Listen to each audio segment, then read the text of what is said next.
Bom dia, boa tarde. Vamos dar início ao episódio 2 do podcast e nele eu, Elizabeth e Natanael traremos discussões sobre as atividades secundárias e os períodos industriais de Passira. As atividades secundárias que vamos discutir nesse episódio e que contribuíram para o início do povoamento de Passira serão as atividades da pecuária e do algodão. No podcast passado, apresentado por Matheus e Sara, eles trataram da questão do açúcar e nesse vamos interrelacionar os dois para uma melhor discussão.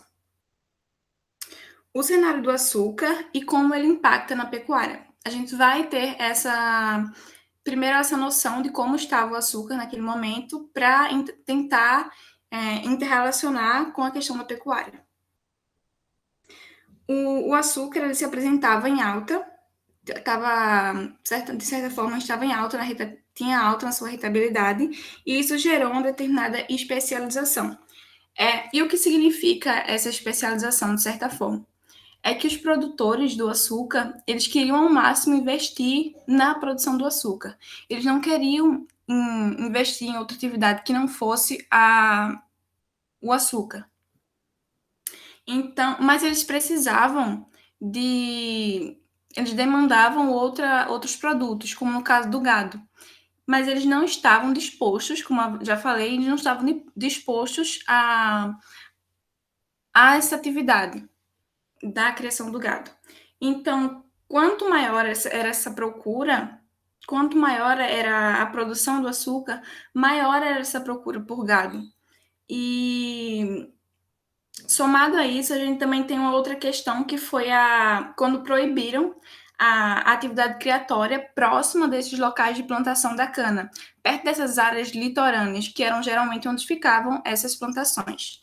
E outra questão também que a gente tem é a abundância de terras. A gente sempre teve uma grande quantidade de terras disponíveis e isso acabou influenciando e contribuindo para um processo de interiorização da pecuária, que era a pecuária ela escoar para o interior, para o seu interior. E Passira, ela é um exemplo dinâmico desse processo, por estar localizada no interior e pelo seu princípio de ocupação ter se dado justamente devido a esse deslocamento bovino, porque ela se concentra em uma área de transição entre área de criação e área de plantação.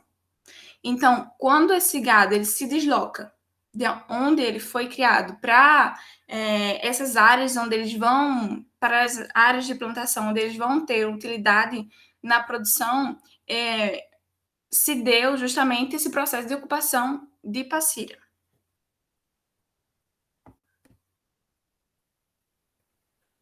A gente levando para uma escala aqui, olhando de certa forma mais perto do nosso cotidiano, a gente pode também interrelacionar a pecuária com a plantação. No nosso caso, por ser grande parte da nossa população residir na zona rural, então se destacam atividades que se integram ao uso do campo, que necessitam do uso do campo. E no nosso caso, a gente tem muita questão do milho. E como a gente pode olhar esse milho integrado com os animais? A gente tem que, no plantio do milho, muitas das vezes a gente necessita e utiliza os animais nas práticas agrícolas. E também, olhando de uma outra esfera, na maioria dos casos, esse plantio ele acaba servindo de alimentação para esses animais. Então, aí acontece essa determinada interrelação. Uma outra atividade secundária que influenciou muito na ocupação de Passira foi a questão do algodão, como eu já havia citado no início. E primeiro eu vou fazer uma associação a Furtado, que é o autor do livro que nós nos baseamos para fazer esse trabalho, e que, de acordo com ele, a gente vai fazer um panorama e de como foi que o algodão passou a ser um dos principais produtos também aqui no Nordeste e chegar até Passira. De acordo com Furtado, dos acontecimentos foram a independência dos Estados Unidos e também a gente teve a Revolução Industrial da Inglaterra. Esses acontecimentos acabaram sendo responsáveis por impulsionar uma modificação do mercado em escala mundial. E essas mudanças, elas acabaram mudando muito essa questão dos produtos tropicais na época. E um desses produtos foi o algodão, a alta pela procura do algodão. E com esse cenário de alta na procura, o Maranhão ele acabou produzindo, se dedicando à produção do algodão. E o Nordeste, vendo que isso foi rentável para o Maranhão, ele começou a seguir os passos e começou também a cultivar o algodão. E a gente sabe que o cultivo do algodão em Passira, se você sentar para conversar com você que é aqui de Passira, chegar para conversar com um avô ou um tio seu, eles provavelmente vão saber falar da importância do algodão para a Passira, para a economia e para o desenvolvimento de Passira, e de como ele contribuiu, de como foi significante essa contribuição, tanto da pecuária e também do algodão para Passira. Agora ficaremos com Natanael e a discussão acerca dos períodos industriais em Passira. Bom dia, boa tarde, boa noite. Eu sou o Natanael. Vou falar sobre os períodos industriais. Eu queria começar dizendo que eu não sou de Passira e nem de Pernambuco, mas eu sou do Piauí, já bem no semiárido mesmo. E eu entendo bastante essa questão, porque minha cidade também ela tem várias semelhanças com a de vocês, até a idade é igual, só com alguns meses de diferença. E ela também começou com a criação de gado. Bem, eu vou falar sobre um tema que eu gosto muito de economia, que é da indústria. É um tema que no Brasil foi um pouco complicado, oscila bastante a indústria aqui, e muitas vezes não recebe a devida atenção. Mas começou lá ainda na época de Dom Pedro II, no Império, só que de uma forma bem voltada para as ferrovias, só para transportar as coisas e não para produzir mesmo. Em seguida, com a proclamação da República, foi que, no caso, o café, né? O principal produto da época era o café. Só que isso foi lá no sul, por isso eu não vou, ou lá no sudeste, por isso eu não vou dar tanto foco. Aí, com a proclamação da República, o governo começa a tentar incentivar a criação de indústrias aqui para produzir as coisas. Só que não dá certo. Aqui é o Brasil e, como a gente sabe, as coisas às vezes não andam como deveriam andar. O governo fez um plano para financiar, ou seja, ele ia dar dinheiro para as pessoas abrirem as indústrias. Mas como muitas vezes acontece até hoje com dinheiro que o governo dá, as pessoas pegam e vão usar para outras coisas. Depois dessa época, depois de bastante tempo, sem ter nenhum desenvolvimento significativo, com a indústria sendo basicamente de transportes, é que chega a crise de 29, uma crise internacional, que vocês já devem ter estudado, inclusive, ou vão estudar, ou também chamada de Grande Depressão, ou também aconteceu a quebra da Bolsa nessa mesma crise. São utilizados esses nomes para se referir. E nesse fenômeno, aconteceu que o Brasil, como ele não produzia nada, ele não tinha produção industrial quase nenhuma, ele importava dos outros países. E nessa crise, o Brasil não conseguia mais fazer isso, porque os outros países que produziam, eles estavam com dificuldades financeiras também. E aí o Brasil, pela primeira vez, ele teve uma transição de poder nessa época também, e colocou no poder o Getúlio Vargas, que é outro sujeito que, assim como Dom Pedro II, vocês vão ouvir muito falar. E com o começo da era Vargas, lá em 1930, essa questão da indústria muda bastante. Ele dá um foco bem pesado nela e, e a coisa começa a andar, começa a progredir finalmente. E ele investe na questão de indústrias de base e indústria de bens de consumo. O que são indústrias de base? São indústrias que produzem insumos, produzem coisas que não vão ser o produto final, mas que vão ser usadas por outras indústrias. Por exemplo, energia, ou então aço, por exemplo, uma barra de aço, ela vai ser usada para outra coisa em outra indústria, para fazer um carro, para fazer alguma outra coisa. E a indústria de bens, o que são os bens? Bens é qualquer coisa que você compra, cara. Um móvel, um eletrodoméstico, uma geladeira, um carro, tudo isso é bem. Uma comida enlatada também é um bem. E justamente nessa época, o foco principal foi em bens não duráveis e semiduráveis, que são os que duram pouco e os que são de consumo imediato. Por exemplo, um bem semidurável seria uma roupa, que ela dura pouco, mas não tanto assim. E um bem, por exemplo, não durável seria um alimento, que você consome na hora. Um alimento enlatado, um refrigerante, alguma coisa assim, que é uma produção industrial não durável.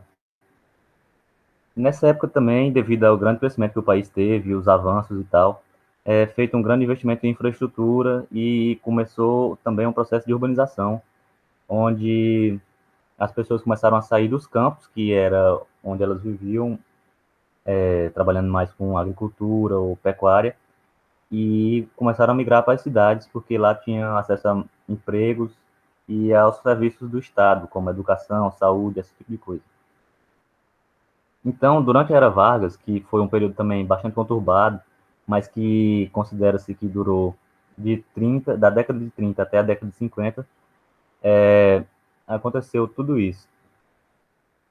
E com a morte de Getúlio Vargas, lá na década de 50, começa o segundo período industrial, onde o governo se volta para a indústria de bens duráveis, que seriam mais automóveis ou eletrodomésticos, que são coisas que duram bastante tempo, sabe? Então, esse período também coincide com a ditadura militar. E nesse período, eles também continuaram com os projetos que tinham no país de melhorar a infraestrutura, de continuar melhorando o setor de energia. Eles fizeram vários programas sobre isso, para tentar mudar as fontes de energia, construindo muita hidrelétrica e muitas outras coisas. Houve muitos avanços também. Porém, na questão da urbanização, que também continuou, já começou a ser prejudicial, porque ela começou a ultrapassar o limite das cidades. Tinha mais gente nas cidades do que elas conseguiam suportar. Então, essas pessoas que estavam em excesso, elas não tinham mais acesso à saúde, à educação e às vezes não tinham também emprego, que eram as coisas que as pessoas iam para a cidade buscar inicialmente. E aí, como a gente sabe que para pobre a felicidade dura pouco, no Brasil, o que é que aconteceu? Teve umas crises internacionais na década de 70, porém a gente só sentiu isso um pouco mais à frente. E aí começou a desestabilizar a ditadura, foi feita a transição para a democracia, e nessa transição os primeiros governantes eleitos foram um pouco incompetentes e acabaram deixando falir muitas coisas, fizeram umas políticas desastrosas, e isso deu um início ao declínio da economia, e o governo perdeu a capacidade de investir. E aí, por causa disso, a indústria sofreu mais ainda. E com isso, a indústria começou a se descentralizar, a sair de, de São Paulo e ir mais para outras regiões, e também começou a sair mesmo do Brasil, como muitas fábricas faliram e muitas empresas também. Ou então saíram as que eram de outros países. Bem, mas aí você deve estar se perguntando por que é que eu expliquei tudo isso se em Passira não tem indústria? Bem, é uma questão bem simples até, porque o conhecimento também existe para alterar a realidade. O conhecimento é poder, você já deve ter ouvido essa frase em algum lugar. E uma das maneiras mais rápidas de desenvolver um lugar, independente de qual seja, de qual cidade seja, é colocar uma indústria lá. Aqui perto da a minha cidade só tem 7 mil habitantes, é muito pouco desenvolvida ainda. Mas aqui perto tem outra cidade que no começo era igual à minha, só que ela recebeu uma indústria e hoje em dia é a terceira maior do meu estado. Pois é, né? É coisa da vida. E a cidade de Passira, eu me surpreendi que ela nunca teve nenhuma atividade industrial, de produção de bens ou de indústria de base. Porque é uma cidade que é bem perto, na minha opinião, né? Só são cento e poucos quilômetros, 2 horinhas de viagem e você está na capital. E ela também tem uma quantidade significativa de pessoas, são 30 mil, a minha, por outro lado, só tem 7 mil. Além disso, tem bastante mão de obra aí, e infelizmente, mesmo assim, não houve nenhum interesse em nenhuma dessas épocas. Eu também gostaria de dizer que essa divisão de primeiro período industrial, que foi era Vargas, e o segundo período, que foi mais a ditadura militar, foi do Wilson Cano, que foi um estudioso que a gente também viu nessa disciplina. Só que, apesar de não ter nenhuma indústria de base, nem de consumo, de bens de consumo, Passira tem também um pouquinho de indústria, assim como todo lugar, porque tem também a questão da construção, a indústria de construção. E em cidade pequena, a gente sabe que é um dos setores que mais empregam as pessoas. Inclusive, em Passira, em 2000, era 6% da população trabalhando com isso e 7%, quase 7% em 2010. E mesmo que a cidade não tenha indústria diretamente, só tenha a questão da construção, que é comum em todo lugar, ela ainda é afetada por esse fenômeno, porque ela recebeu também as rodovias que foram construídas devido ao impulso que as indústrias deram na economia, e ela também participa desse processo da indústria com os trabalhadores. Tem muita gente aí, pelo que a Elizabeth me disse, tem bastante gente aí que vai para lugares mais desenvolvidos, como a capital, à procura de emprego. Porém, eu também quero terminar minha parte dizendo que tem uma parte que tem algo negativo em não ter indústria no local. Aí, no exemplo de Passira, pelos dados que a gente viu em um site chamado Atlas do Desenvolvimento Humano do Brasil, acho que é alguma coisa assim, em Passira, apenas 10% das pessoas que tinham emprego tinham ensino médio e 1% o ensino superior em 2000. E isso é um reflexo direto da questão de não ter indústria. Porque em lugares onde as atividades que empregam são mais no setor primário, como, por exemplo, pecuária e agricultura, as pessoas não têm muito incentivo para estudar, porque geralmente esse tipo de atividade não exige muito conhecimento. Exige mais conhecimento das pessoas que estão à frente do negócio e não de quem está trabalhando na base. A situação está melhorando um pouco e em 2010 já aumentou para 21% as pessoas que trabalhavam e tinham ensino médio e 3,5% os que tinham ensino superior. Mas ainda continua bastante baixo quando você compara, por exemplo, com Recife ou com alguma outra cidade desenvolvida. E isso é uma questão bastante importante.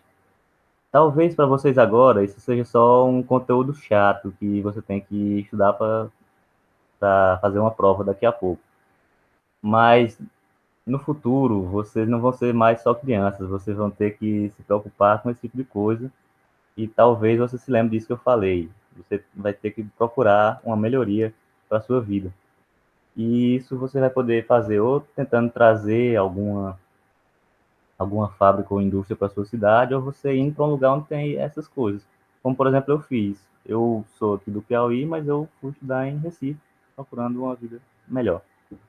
É só isso que eu queria dizer, e aqui eu acho que se encerra esse episódio, o segundo episódio do nosso podcast.